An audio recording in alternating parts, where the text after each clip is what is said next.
Welcome to public TV news bulletin ముందుగా headlines. ఇసుక రవాణా పర్మిషన్ను రద్దు చేయాలి. పల్లా సుందర్ రామరెడ్డి.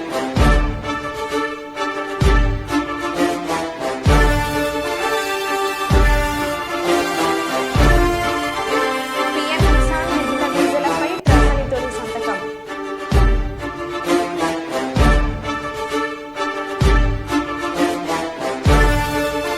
నకిలీ విత్తనాలు అరికట్టాలని డిమాండ్ చేసిన ఏపీ రైతు సంఘం.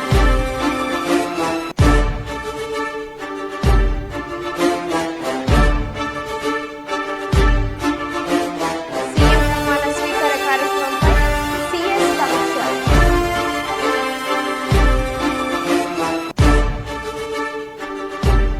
ఎమ్మిగనూరులో బీజేపీ సంబరాలు.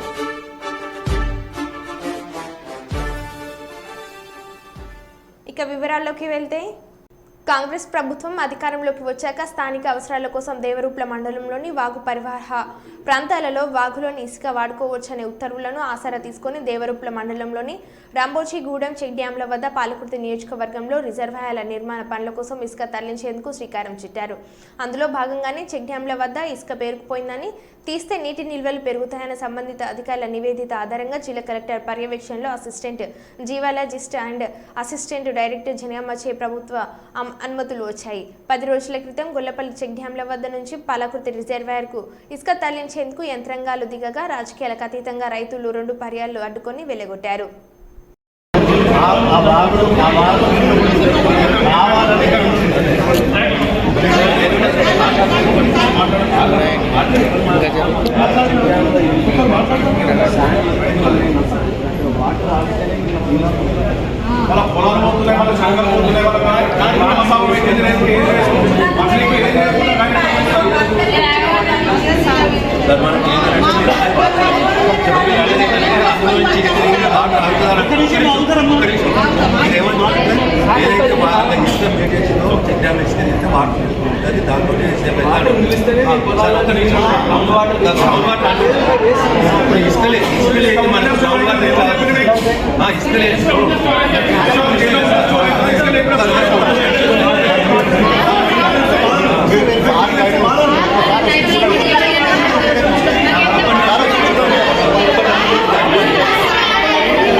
ఈ నెల 12న ఆంధ్రప్రదేశ్ రాష్ట్ర ముఖ్యమంత్రిగా ఎన్ చంద్రబాబు నాయుడు గన్నవరం విమానాశ్రయం సమీపంలో ఏర్పాటు చేస్తున్న సభలో ప్రమాణ స్వీకారం చేయనున్న నేపథ్యంలో శనివారం విజయవాడ సీఎస్ క్యాంప్ కార్యాలయంలో ప్రభుత్వ ప్రధాన కార్యదర్శి నీరబ్ కుమార్ ప్రసాద్ ఏర్పాట్లపై అధికారులతో సమీక్షించారు. ఈ సమావేశంలో సీఎస్ నీరబ్ కుమార్ ప్రసాద్ మాట్లాడుతూ, ఈ ప్రమాణ స్వీకారానికి ప్రధానమంత్రి నరేంద్ర మోడీ, రాష్ట్ర గవర్నర్ సలహా పలువురు ఇతర ప్రముఖులు హాజరు కానున్నారని, కావున కట్టుదిట్టమైన ఏర్పాట్లు చేయాలని సంబంధిత శాఖల అధికారులను ఆదేశించారు. అలాగే విస్తృతమైన బందోబస్తు ఏర్పాటు చేయాలని ఆదేశించారు. గన్నవరం విమానాశ్రయంలో వీఐపీలు, వివిఐపీలు తదితర ప్రముఖులు విమానాలు, హెలికాప్టర్లకు తగిన పార్కింగ్కు తగిన ఏర్పాటు చేయాలని ఎయిర్ అధికారులను సీఎస్ ఆదేశించారు. ఇక ప్రమాణ స్వీకార కార్యక్రమానికి సంబంధించిన ఇతర అంశాలపై సీఎస్ నీరజ్ కుమార్ ప్రసాద్ సమీక్షించారు. డీజీపీ హరీష్ కుమార్ గుప్తా మాట్లాడుతూ విస్తృతమైన బందోబస్తు ఏర్పాటు చేస్తున్నట్టు తెలిపారు. అదేవిధంగా ఈ కార్యక్రమానికి హాజరయ్యే వారి వాహనాల పార్కింగ్కు ప్రత్యేక ఏర్పాట్లు చేస్తున్నట్లు తెలిపారు.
భారత ప్రధానిగా నరేంద్ర మోడీ ముచ్చటగా మూడోసారి ప్రధానమంత్రిగా స్వీకారం చేయడం ఎంతో సంతోషకరంగా ఉందని బీజేపీ జిల్లా కార్యదర్శి తోగట నరసింహులు జగ్గాపురం వీరన్నలు తెలిపారు. ఈ రోజు కర్నూలు జిల్లా ఎమ్మిగనూరు పట్టణంలోని సోమప్ప సెంటర్లో బీజేపీ స్వీట్లను పంచుకుంటూ బాణసంచ పేలుస్తూ సంబరాలను చేసుకున్నారు.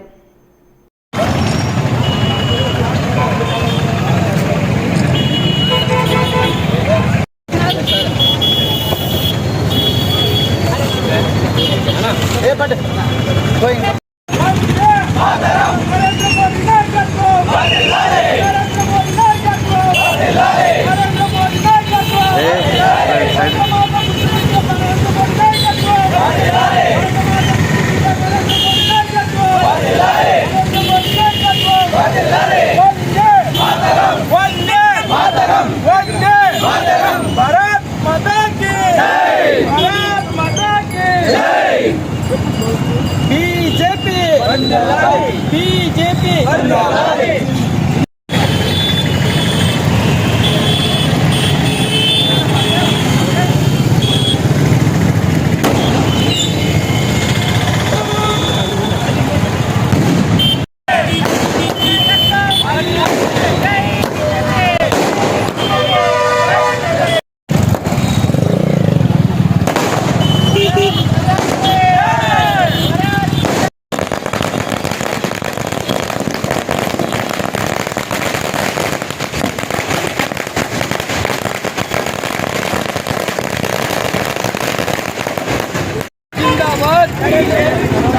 నరేంద్ర మోదీ గారి నాయకత్వం, నరేంద్ర మోదీ గారి నాయకత్వం వర్ధిల్లాలి వర్ధిల్లాలి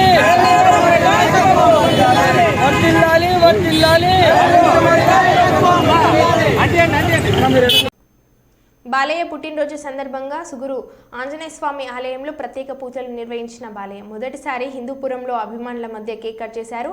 టీడీపీ కార్యాలయంలో జై బాలయ్య అంటూ నినాదాలతో హోరెత్తింది. అనంతరం ఎన్టీఆర్ ఆరోగ్య రథాన్ని ప్రారంభించారు. అలాగే ఆర్టీసీ బస్టాండ్ సమీపంలో అన్నదాన కార్యక్రమం నిర్వహించారు.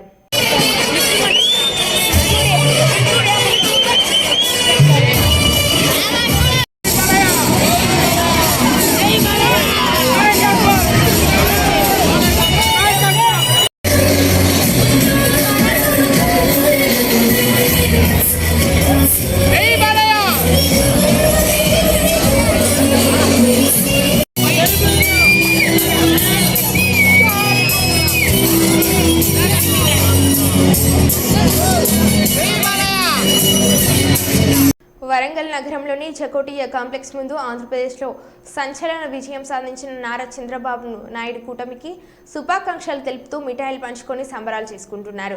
ఈ సందర్భంగా జగన్మాత వైట్ హౌస్ అధ్యక్షులు జగన్మోహన్ రావు మాట్లాడుతూ ఉమ్మడి ఆంధ్ర రాష్ట్ర అభివృద్ధిలో చంద్రబాబు నాయుడు పాత్ర ఎంతో కీలకమని, సుపరిపాలన అందించి గొప్ప నాయకుడిని, ఇవాళ తెలంగాణ రాష్ట్రంలో చంద్రబాబు నాయుడు శిష్యుడు రేవంత్ రెడ్డి ముఖ్యమంత్రిగా ఉన్నారని, అటు దేశంలో మూడోసారి నరేంద్ర మోడీ ప్రధాని కావడం ఎంతో అభినందించదగ్గ విషయమని అన్నారు. రాష్ట్ర దేశ అభివృద్ధికి ఈ ముగ్గురు నేతలు ఎంతో కీలకమని, చంద్రబాబు నాయుడు మీద ఉన్న వ్యక్తిగత అభిమానంతో ఎన్నో సేవా కార్యక్రమాలు చేస్తున్నామని, ఆయన గెలుపు మాకు ఎంతో ఉత్సాహాన్ని అందించిందని జగన్మోహన్ రావు తెలిపారు.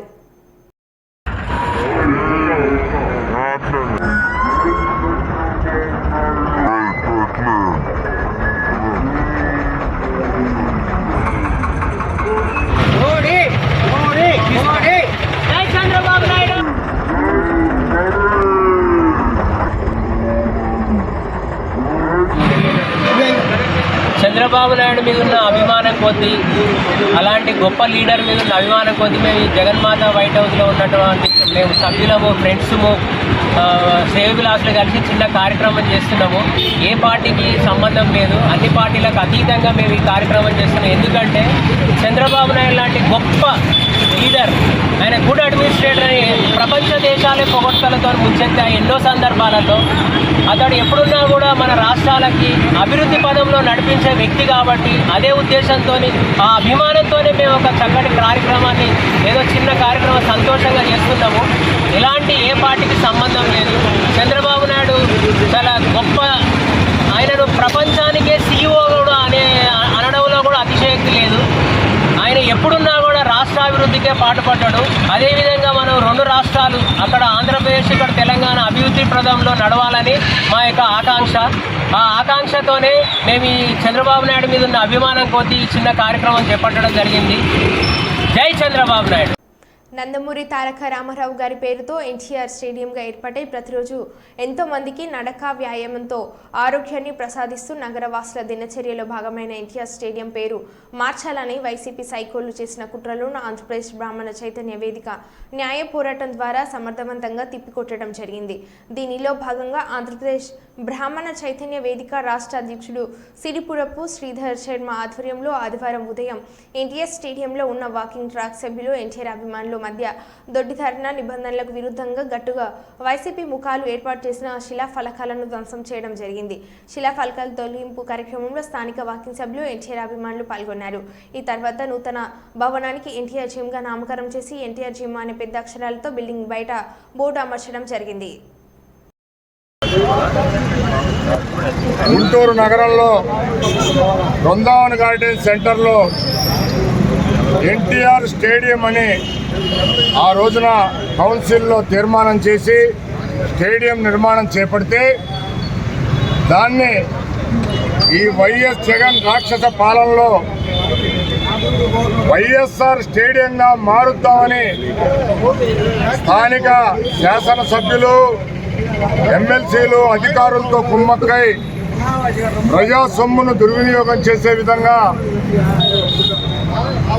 వైఎస్ఆర్ జిమ్ అని నామకరణం చేసి దాన్ని శంకుస్థాపన చేసి బిల్డింగ్ కట్టి నడి రోడ్డులో ఉన్న ఎన్టీఆర్ స్టేడియం పేరుని రూపుమాపేందుకోసం స్థానిక వైఎస్సీపీ ప్రజాప్రతినిధులు కుట్ర పన్ని ఎలక్షన్ నోటిఫికేషను, ఎలక్షన్ కోడ్ అమల్లో ఉండగా విడుదల రజని రాష్ట్ర మాజీ మంత్రి ఆధ్వర్యంలో శిలాఫలకాలు ప్రారంభించడం జరిగింది. ఎలక్షన్ కోడ్ ఉంటే అప్పటికప్పుడు వాళ్ళు హడావుడిగా శిలాఫలకాలు పెట్టి ఏదో వైఎస్ఆర్ జిమ్ మేము ప్రారంభించేసామని చెప్పి చెప్పడం జరిగింది. వీటన్నిటిపైన మేము హైకోర్టులో బిల్లు వేయటం జరిగింది. అయితే కోర్టులో కేసు పెండింగ్ ఉండగా విడుదల Rajini, MLC Appireddy, mayor Manohar Naidu, Maddalagiri MLA వీళ్ళందరూ కలిసి శిలాఫలకాల మీద పేర్ల కోసం, అన్న ఎన్టీఆర్ గారి పేరుని రూపుమాపేందుకోసం వాళ్ళు కుట్ర పన్నితే దాన్ని హైకోర్టులో పిటిషన్లు వేసి అడ్డుకోవడం జరిగింది. ఈ రోజున వాళ్ళ రాక్షస పాలనలో వైసీపీ వైఎస్ఆర్ పేరుని తొలగించి ఎన్టీఆర్ జిమ్ అని నామకరణం ఈ రోజున మహోత్సవ కార్యక్రమం బ్రాహ్మణ చైతన్య వేదిక ఆధ్వర్యంలో ఈ కార్యక్రమం చేపట్టడం జరిగింది. బ్రాహ్మణ చైతన్య వేదిక ఒక కులానికి కోసం పనిచేసే సంస్థ కాదు. ఎవరికి ఏ సమస్య వచ్చినా పోరాడే సంస్థ. ఈ రోజున మా యూత్ అధ్యక్షుడు రాయపాటి సాయి గారు, సౌరన్ రోహిత్ గారు, మలివేటి కృష్ణ గారు, సత్యం గారు, మన విఠల గారు పాల్గొన్నారు. ఇప్పటికైనా మేము తెలియజేస్తున్నాం, ఎన్టీఆర్ గారి పేరు జోలికి ఎవరైనా వస్తే తాట తీసేస్తామని చెప్పి తెలియజేస్తున్నాం. భారీ వర్షానికి ముంబై అహ్మదాబాద్ హైవేపై ఏర్పడిన గుంతలు, ఇరుక్కున్న వాహనాలు. భారీ వర్షం కారణంగా ముంబై అహ్మదాబాద్ హైవేపై రోడ్లు కొట్టుకుపోయి గుంతలుగా ఏర్పడంతో 2 ట్రక్కులతో సహా 4 వాహనాలు ఆ గుంతల్లో ఇరుక్కున్నాయి.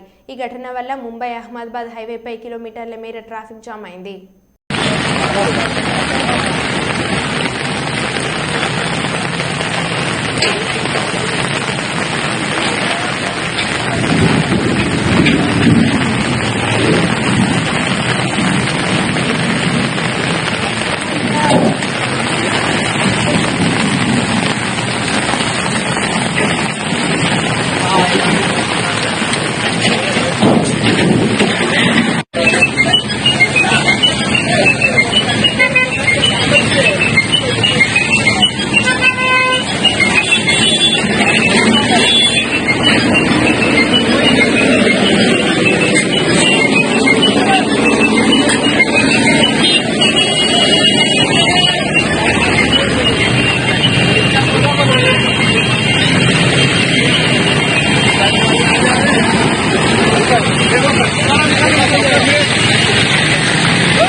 మొన్న జరిగిన మెడికల్ కాలేజ్ స్టూడెంట్ యాక్సిడెంట్పై కర్నూలు నగరంలో మెడికల్ కళాశాల ఆవరణలో మెడికల్ కళాశాల విద్యార్థులు ధర్నాకు దిగారు. వి వాంట్ జస్టిస్ అంటూ నినాదాలు చేశారు. దీన్ని కవర్ చేయడానికి వెళ్లిన మీడియా సోదరులపై మాకు ఎలాంటి కవరేజ్ అవసరం లేదంటూ ఘర్షణ పడ్డారు. ఈ సందర్భంగా మెడికల్ కళాశాల విద్యార్థులకు మీడియా సోదరుల మధ్య ఘర్షణ జరిగింది. మెడికల్ కళాశాల మీడియా వాళ్లను కవరేజ్ చేయమని ఆహ్వానించి మీడియా వాళ్ళను లోపలికి రానివ్వకుండా అడ్డుకున్నారు. దీనిపై మెడికల్ కళాశాలలో ఏ మతలబ్ జరుగుతుందని ఆలోచించాల్సిన పరిస్థితి ఏర్పడింది.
కుప్పం మండలం వసనాడు పంచాయతీ గొల్లపల్లి గ్రామంలో ఘటన చోటు చేసుకుంది. సార్వత్రిక ఎన్నికల్లో గొల్లపల్లి బూతులు టీడీపీకి ఎక్కువ మెజార్టీ రావడంతో జీర్ణించుకున్న వైసీపీ ముఖాలు దేవుడి విగ్రహాలు ధ్వంసం చేసింది వైసీపీ నేతలు అంటున్న గ్రామస్తులు. వైసీపీ గ్రామ దేవాలయంలో గందరగోళం.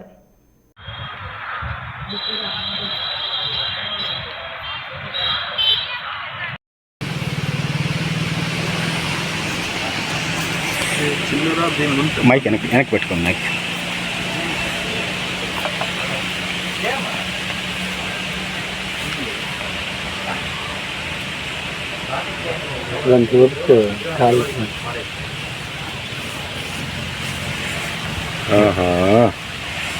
ముందు పోండి సార్. చాలా రోజుల నుంచి మొన్న సత్యమే కదా సత్యనారాయణ వాళ్ళు ప్రతిష్ఠ చేసినారు. సంవత్సరానికి 6 నెలలకు ఒకప్పుడే ఒకసారి వచ్చి పూజలు చేస్తాము. బాగానే ఉంది, మంచి వాతావరణం ఇక్కడ. అందరూ వస్తూ ఉంటే మామూలుగా ఇప్పుడు నాగల జ్యోతి అప్పుడు బాగా విశేషంగా చేస్తూ ఉంటే ఇంత అక్రమం చేసినారంటే ఇంక దీనిపైన ఇంక వేరే ఏముందని అర్థం కాదు. ఇప్పుడు దేవుడి విషయాల్లో ఇంత ఘోరంగా చేసినారంటే దాన్ని ఎలా తీసుకోవాలంటారు? అంటే ఇప్పుడు మన చుట్టుపక్కల గ్రామస్తులు అయితే కాదు అంటున్నారు కొంతమంది. దాన్ని బట్టి ఇప్పుడు బయట వాళ్ళకి చేసే అవకాశం ఏముందంటారు? విగ్రహాలతో పారేసినారు. కింద ఏమైనా ఉండి తీసేదానికి ఏమైనా ఆస్కారం?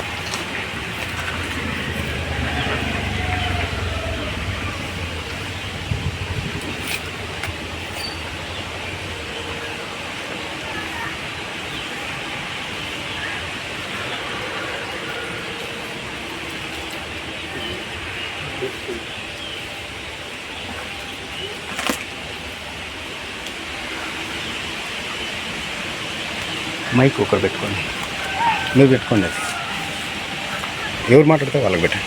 అన్న చెప్పండి, ఇప్పుడు ఇక్కడ ఏం జరిగింది? మాది వసనాడు గ్రామం. ఇక్కడ చాలా కాలం నుంచి నాగలమ్మ గుడి ఉంది. ఇక్కడ వసనాడు, గొల్లపల్లి 2 ఊర్లలో దీనికి పవిత్రంగా పూజలు చేసుకుంటా ఉన్నాం. నైట్ అర్ధరాత్రి సమయంలో, ఎవరు లేని సమయంలో అల్లరి మూకలు వచ్చి విగ్రహాలన్నీ ధ్వంసం చేశారు. మరి ఎందుకు చేశారు, ఏం చేశారు అని అయితే ఇంకా అర్థమవడం లేదు. చాలా నాశనం చేసి పారేశారు. దీని మీద పోలీసు వారికి ఈరోజు ఫిర్యాదు చేయబోతున్నాం. అంటే ఇప్పుడు ఎన్నడూ మీకు పాత కక్షలుగా పరంగా కానీ ఇట్లా ఎప్పుడు జరగలేదు. మా కక్షలు అయితే ఏం లేవు, రాజకీయంగా కానీ ఊర్లకు సంబంధించి కానీ ఎప్పుడైతే ఏం లేదు. మరి ఎందుకు చేశారు అనేది ఇంకా తెలియాల్సి ఉంది. ఈ పంచాయతీకి ఎన్ని గ్రామాలు మీకు అటాచ్మెంట్లో ఉంటుంది? మాది వసనాడు, చిన్న వసనాడు ఒకటి, ఇది నడుమూరుకు సంబంధించింది. అయినా మాకు ఎలాంటి ఒకరికి ఎలాంటి ఇబ్బందులు కానీ ఎలాంటి గొడవలు కానీ ఎప్పుడు లేదు. ఇప్పుడు ఏదైనా పూజలు చేసినా కూడా అందరూ కలిసిమెలిసి చేసుకుంటా ఉన్నాం. చాలా పవిత్రంగా చూసుకుంటా ఉన్నాం. రాగి చెట్టు, వేప చెట్టు కింద వచ్చిన దేవాలయం చాలా పవర్ఫుల్. చాలా సంవత్సరాల నుంచి ఉంది. ఎప్పుడు జరగలేదు. మరి ఎందుకు జరిగింది అనేది తెలియాల్సి ఉంది. అంటే ఇప్పుడు మనకి ఎన్ని సంవత్సరాలుగా మీకు తెలిసి? 30 సంవత్సరాల ముందు నుంచి ఉంది దాదాపుగా గుడి. అంటే పూర్వకాలం చాలా పురాతనమైన దేవాలయం. అంటే ఇప్పుడు మీరు కొత్తగా ఇది వరకు అయితే మామూలుగా ఉండేది చెట్ల కింద. ఇప్పుడు మేము ఇది కట్టుకున్నాము, మామూలుగా పూజలు చేసుకుంటా ఉన్నాము. కానీ ఎప్పుడు ఇలాగ లేదు. మరి ఈసారి ఇలా జరిగింది. దీన్ని ఏ విధంగా తీసుకోవచ్చు అంటారు? అదే అల్లరి మూకలు ఎవరో చేశారని అనుకుంటా ఉన్నాము. ఇంకా దాని గురించి ఇంకా పోలీసు వారు విచారణ చేయాల్సి ఉంటుంది. కుప్పం ఎమ్మెల్యే టీడీపీ అధినేత చంద్రబాబు 4వసారి ముఖ్యమంత్రిగా అమరావతిలో ప్రమాణ స్వీకారం చేయబోతున్నారు. ప్రమాణ స్వీకార ఉత్సవానికి కుప్పం తిరుపతి గంగమ్మ దేవస్థానంలో పూజా కార్యక్రమాలు నిర్వహించి కుప్పం నుంచి టీడీపీ శ్రేణులు సోమవారం అమరావతికి తరలి వెళ్లారు. కార్లపై సీఎం తాలూకా మాది కుప్పం, మాట తప్పం అనే స్టిక్కర్లను అతికించుకుని చంద్రబాబుపై ఉన్న అభిమానాన్ని చాటుకున్నారు.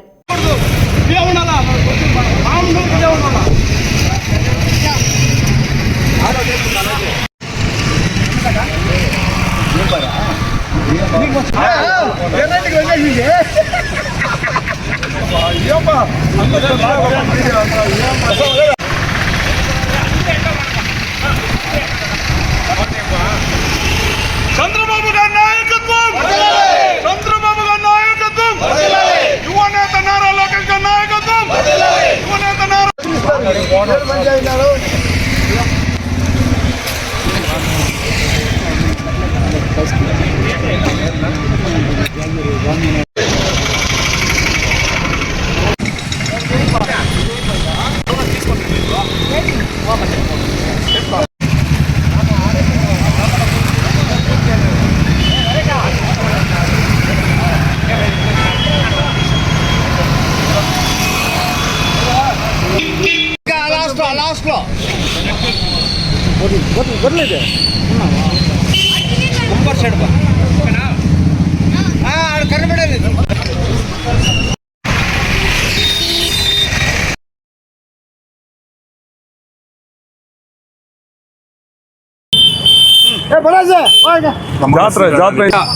ఈరోజు మనమంతా తెలుగుదేశం తమ్ముళ్ళంతా హర్షం వ్యక్తం చేసి ప్రమాణ స్వీకారానికి బయలుదేరుతున్నారు. మనకు ఈ ఒక పండగ గంగమ్మ జాతర ముగింపు అయిన తర్వాత తెలుగుదేశం తమ్ముళ్ళ జాతర మొదలైంది కాబట్టి అందరూ ప్రమాణ స్వీకారానికి బయలుదేరుతున్నారు. ఇంకా మంచి రోజుల్లో అడుగుపెట్టి కుప్పంని గెలుపొందించిన కుప్పం ప్రజానికానికి అందుకు పాదాభివందనాలు. మనము అభివృద్ధి వైపు చూస్తూ అభివృద్ధి చేస్తామని హామీ ఇస్తున్నాము. మనకు రౌడిజము అది ఇది అంతా పగులు కొట్టి కుప్పం ఇంకా తరిమి కొట్టాలనేసి ఒక నినాదంతో మన దేవుడు అయిన నారా చంద్రబాబు నాయుడు గారు అడుగుజాడుల్లో నడిచి మనము కుప్పాన్ని అభివృద్ధి చేసి చూపిస్తామని హర్షం వ్యక్తం చేస్తున్నాము. ఆంధ్రప్రదేశ్ రైతు సంఘం ప్రతినిధి బృందం గుందిపర్ల పూలతోట తొట్టిపాడు తండపాడు గ్రామాలలో భూముల పరిశీలన చేయడం జరిగింది. ఈ కార్యక్రమంలో ఏపీ రైతు సంఘం జిల్లా ప్రధాన కార్యదర్శి జి రామకృష్ణ కర్నూలు, మండల కార్యదర్శి జి ఆంజనేయులు, అధ్యక్షులు తండ్రపాడు సర్పంచ్ బాలపీర చంద్రయ్య, రామకృష్ణ, శ్రీనివాస్ రెడ్డి, గోపాల్ తదితరులు పాల్గొన్నారు. ఈ సందర్భంగా ఏపీ రైతు సంఘం జిల్లా ప్రధాన కార్యదర్శి జి రామకృష్ణ మాట్లాడుతూ ఈ సంవత్సరం ఋతుపవనాలు వచ్చి వర్షాలు సమృద్ధిగా పడుతున్నాయని రైతులందరూ పొలాలను విత్తనాలు చేయడానికి సంసిద్ధం చేసినట్లు ఆయన తెలిపారు. రైతులకు అవసరమైన అన్ని రకాల విత్తనాలు పత్తి, మొక్కజొన్న, కందులు, మిరప, ఉల్లి, ఆముదములు, కొర్రలు, మినుములు, పెసలు వంటి విత్తనాలు 90% సబ్సిడీతోనే ఇవ్వాలని, నాణ్యమైన విత్తనాలు సరఫరా చేయాలని, నకిలీ విత్తనాలు అరికట్టాలని డిమాండ్ చేశారు. గత 3 సంవత్సరాలుగా జిల్లా అంతటా కరువు పరిస్థితులు ఉన్నాయని, ఇప్పటి వరకు రైతులు కోలుకునేటువంటి పరిస్థితి కర్నూలు జిల్లాలో నెలకొని ఉందని, గత ప్రభుత్వం అనేక రకాల ఆశలు పెట్టి రైతులను ఆదుకోవడంలో విఫలమైందని, పెట్టుబడి సహాయం ఇవ్వడంలో, గిట్టుబాటు ధర కల్పించడంలో, మేలు రకాల విత్తనాలు అందించడంలో, నకిలీ విత్తనాలు అరికట్టడంలో వైఫల్యం చెందిందని ఆయన తెలిపారు. రైతులు కూడా వ్యవసాయాన్ని సాగు చేస్తూ ఉన్నారు. కానీ ప్రభుత్వం వెంటనే ఆలోచన చేసి రైతులకు సరిపడా అన్ని రకాల విత్తనాలు, కేవలం వేరుశెనగ మాత్రమే 30% సబ్సిడీతో ఇస్తామని చెప్పేసి అంటున్నారు. ఇది సరైనది కాదు. అన్ని రకాల విత్తనాలు మొక్కజొన్న, పత్తి, కంది, మినుములు, రకరకాల విత్తనాలు ఏవైతే పంటలు వేస్తారో ఆ పంటలన్నింటినీ కూడా విత్తనాలన్నింటినీ కూడా 90% సబ్సిడీతో ఇవ్వాలి. ఎందుకంటే గత 2-3 సంవత్సరాలుగా రైతులు తీవ్రంగా నష్టపోయినారు, కరువుతో అల్లాడిపోతున్నారు. అటువంటి రైతులను ఆదుకోవాల్సినటువంటి అవసరం ఉంది. అందుకోసమే మేము డిమాండ్ చేస్తున్నాం కొత్త ప్రభుత్వాన్ని. ఎందుకంటే గత సంవత్సరం కూడా ఖరీఫ్లో ఈ కర్నూలు మండలం కరువుతోని అల్లాడుతుంటే కనుక కరువు మండలంగా ప్రకటించలేదు, ఇన్పుట్ సబ్సిడీ రాలేదు. రబీ పంటకు మాత్రం ఇస్తామని చెప్పారు. కానీ రబీ పంటకు కూడా ఇప్పుడు కొత్త గవర్నమెంట్ పునరాలోచన చేసి ఆ రకంగా రబీలో నష్టపోయిన రైతులకందరికీ కూడా నష్టపరిహారం ఇవ్వాలి. అదేవిధంగా సాగుకు అవసరమైనటువంటి పెట్టుబడిని కూడా కొత్త ప్రభుత్వం 20,000 రూపాయలు ఇస్తామని చెప్పారు. ఆ 20,000 రూపాయలు తక్షణమే రైతులకు కానీ ఇస్తే కనుక ఈ సంవత్సరం సాగు చేసుకోవడానికి చాలా మంచి అవకాశం ఉంటుంది. కాబట్టి ప్రభుత్వం కూడా ఆలోచించాలి. అదేవిధంగా కల్తీ విత్తనాలు ఇతర రాష్ట్రాల నుంచి, ఇతర జిల్లాల నుంచి ఇప్పటిముప్పటిగా వస్తున్నాయి. వాటిని అరికట్టాలని చెప్పేసి అనేక సందర్భాల్లో కూడా ఆంధ్రప్రదేశ్ రైతు సంఘం డిమాండ్ చేస్తుంది, పోరాడుతుంది. అయినప్పటికీ కూడా కల్తీ విత్తనాలు వస్తున్నాయి. కాబట్టి కల్తీ విత్తనాలను అరికట్టాలా, నాణ్యమైన విత్తనాలు ఇవ్వాలా, సరిపడా విత్తనాలు, అన్ని రకాల విత్తనాలు ఇవ్వాలా, 90% సబ్సిడీతో ఇవ్వాలా. 20,000 రూపాయలు ఏదైతే ప్రభుత్వం చెప్పిందో ఆ 20,000 రూపాయలు పెట్టుబడి సహాయం ఇవ్వాలని చెప్పేసి మేము కోరుతా ఉన్నాం. మరో బులెటిన్లో మళ్ళీ కలుద్దాం. Stay tune.